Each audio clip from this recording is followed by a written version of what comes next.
Xavf har doim ogohlantirmaydi, ammo zamonaviy texnologiyalar uni sizdan avval aniqlashi mumkin. Xonadoningiz yoki korxona tashkilotingizni ishonchli himoya qilish uchun zamonaviy xavfsizlik vositalaridan foydalaning.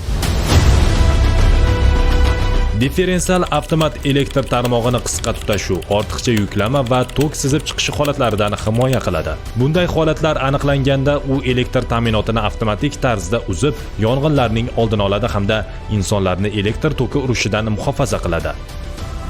Gaz analizatori xonada tabiiy gaz yoki is gazi sizib chiqishini barvaqt aniqlaydi. Ovozli va yorug'lik signali orqali ogohlantirib, xonadonga kelayotgan gaz ta'minotini manbadan avtomatik tarzda uzadi. Bu esa xonada gaz-havo aralashmasining chaqnashi, is gazidan zaharlanish hamda yong'inlar xavfini kamaytiradi.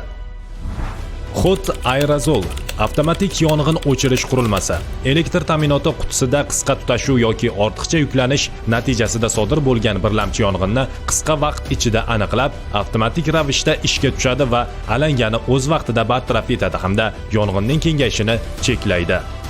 Tutun xabarlovchilarining asosiy vazifasi yong'in chiqishining dastlabki bosqichida havodagi tutun zarralarini aniqlab, odamlarni xavf haqida ogohlantirish va yong'inga qarshi avtomatik tizimlarni ishga tushirishdan iborat. Hali olov ko'rinmasidan avval yonish jarayonida ajralib chiqadigan tutunning eng kichik zarralarini optik elektr sensorlar yordamida tezda aniqlaydi. Tutun aniqlangach, darhol ovozli sirenani ishga tushiradi yoki boshqaruv pultiga signal yuborib, binodagi odamlarni zudlik bilan evakuatsiya qilishga chaqiradi.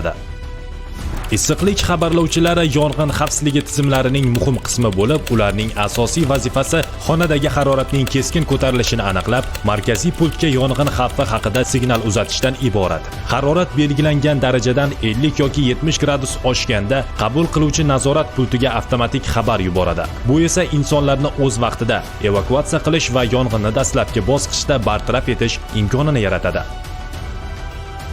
Yodda tuting, favqulodda vaziyatlarni bartaraf etishdan ko'ra ularning oldini olgan afzal. Zamonaviy himoya vositalarini tanlang. O'z hayotingiz, yaqinlaringiz va mol-mulkingizni ishonchli muhofaza qiling.